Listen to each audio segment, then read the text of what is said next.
It's not that you're lazy. It's not that you're unmotivated. And deep down you already know that. You want more. You feel more. You've seen glimpses of who you could be. So why does it feel like something invisible is pressing on your chest every time you try to move forward? Why do you take one step, then freeze? Why do you plan it all, but never start? It's not because you don't care. It's because a deeper part of you, the one that remembers pain, thinks that moving forward might cost too much. Not money, not time, but safety, belonging, love. You're not stuck because you're broken. You're stuck because your nervous system learned somewhere along the way that staying where you are hurts less than becoming who you're meant to be. And the truth is, that part of you isn't trying to sabotage you. It's trying to protect you, even if it means keeping you small. There's a voice inside you that doesn't yell, it whispers. If you change, they won't recognize you. If you outgrow this version of yourself, you'll lose the people who only loved that version. If you step forward, you'll stand out. And standing out has never felt safe. You've been told the problem is fear of failure, but sometimes it's deeper than that. It's fear of abandonment, fear that healing will cost connection, fear that being honest will invite rejection, fear that becoming your real self will mean losing the world that accepted your mask. And so you pause, not because you're not ready, but because you were taught, somewhere back in the story, that love was conditional. Be quiet, be good, be small, be what makes others comfortable. And so, your system learned comfort, freedom, familiarity, truth, even if it costs you your expansion. But here's the thing, you can't lie to your soul forever, because it keeps waking you up, keeps stirring, keeps reminding you you're not stuck, you're still negotiating your safety. You think you're stuck in your head, but really, you're stuck in your body, in that tightness in your chest when you try to speak up, in the lump in your throat when you try to say what you feel, in the weight in your stomach when something inside says, go, but your hands won't move.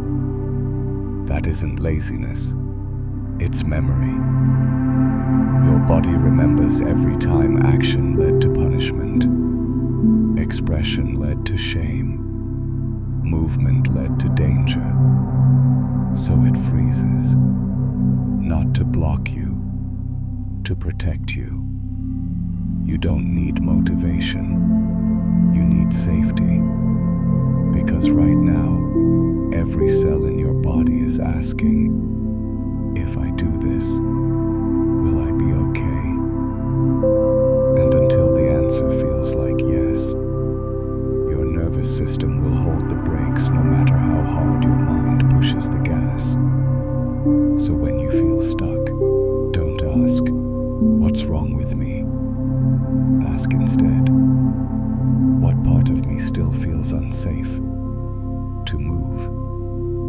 And then listen, not with your thoughts, with your breath, with your presence, with your willingness to stay soft where you once went hard.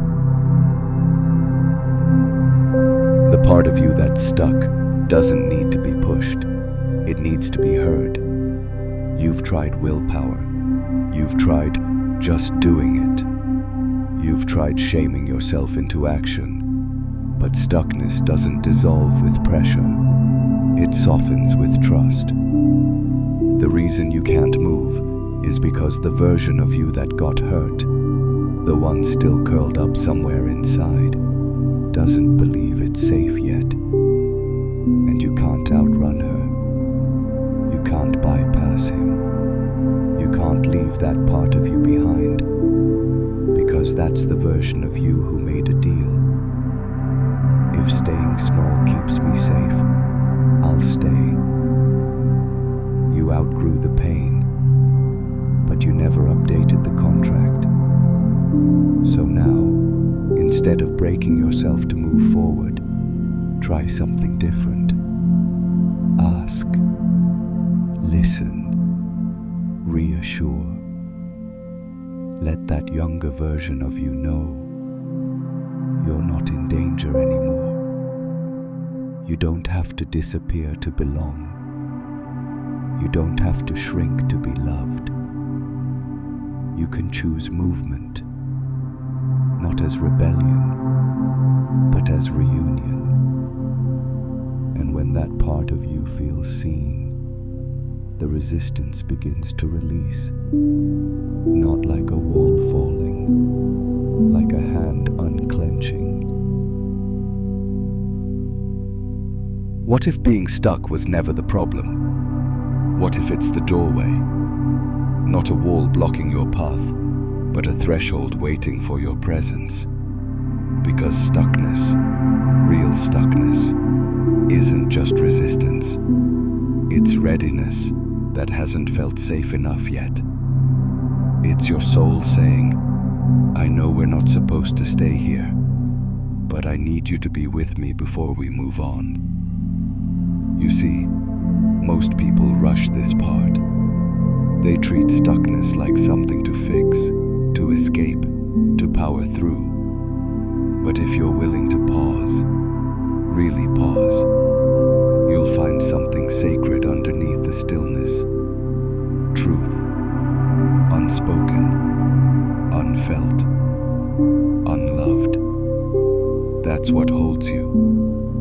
And when you finally stop seeing it as a problem, when you start honoring it as a message, everything begins to shift. Not instantly, but honestly.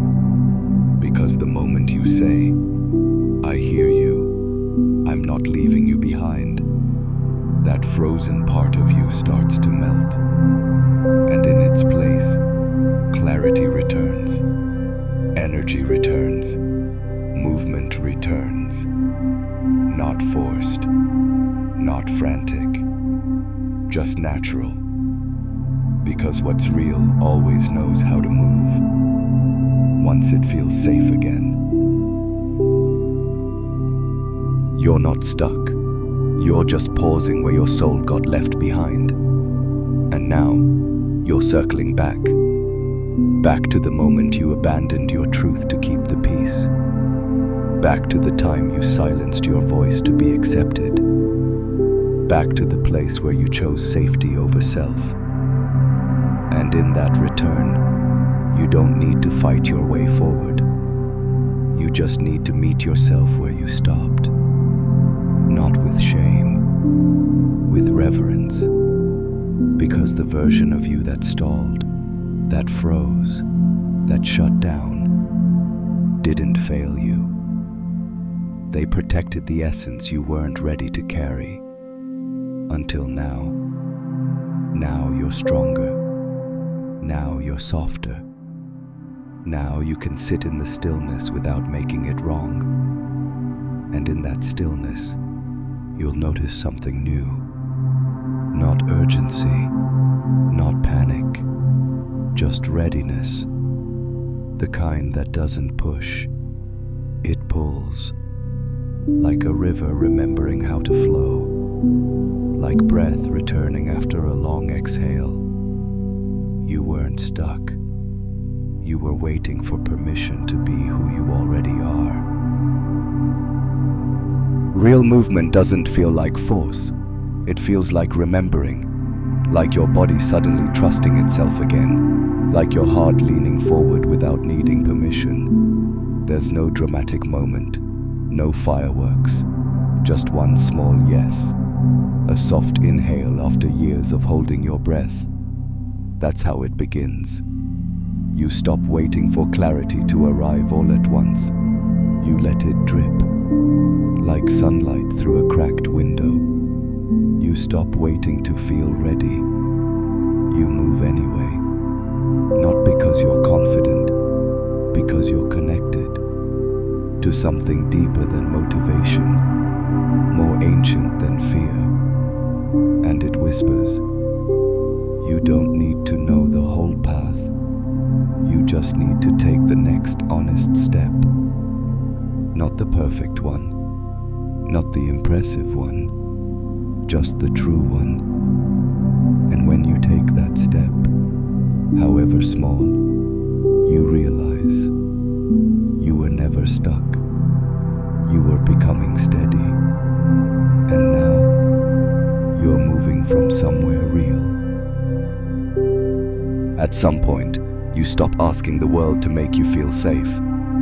You stop waiting for someone to validate your voice, to tell you it's okay to move, to promise you won't fail. Because something inside clicks. Not loud, but final. You realize you are the space you were looking for. The ground you needed was never out there. It was you. When you stopped abandoning yourself, you become your own landing place, the quiet in your own storm, the witness who says, I see you, and I'm not leaving. And in that safety, your nervous system exhales. The fear is still there, but now it's not in control. The doubt still shows up, but now it doesn't define you. You're no longer outsourcing stability. You are it. And from that place, you begin again. Not with pressure, with presence. Because being unstuck isn't about speed. It's about coming home to the self you left behind when you were just trying to survive. And now, you're not surviving. You're starting to live. You don't even notice the moment you become unstuck. There's no announcement, no celebration, just motion. Subtle, certain, clean. You write the message. You take the step. You say the thing you kept rehearsing in silence. And it feels natural. Like water finding its path. Like breath returning after too long underwater. You don't need momentum. You just need honesty. The kind that lives beneath performance. The kind that asks nothing and gives everything. Because when you move from truth, you move different.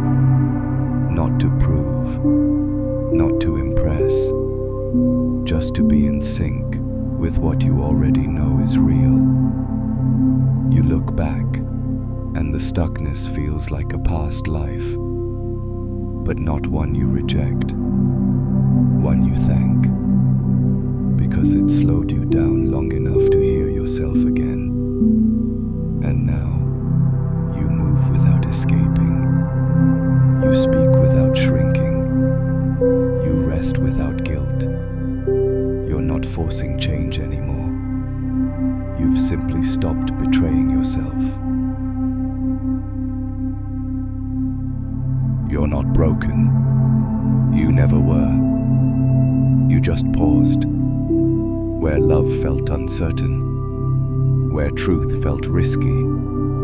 where movement felt unsafe, and that pause was sacred.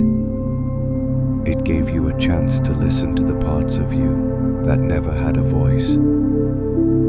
Now, you don't need to explode forward. You don't need to have it all figured out. You just need to keep choosing what's real over what's familiar. Keep choosing the small, honest step over the big, impressive one. Keep choosing softness where you once used force, compassion where you once used shame, presence where you once disappeared. You don't need to become someone new. You just need to keep returning to who you were before the fear taught you to be small. And that journey, that homecoming, starts here. Not when everything's clear, but when you're brave enough to move anyway. Not because it's easy,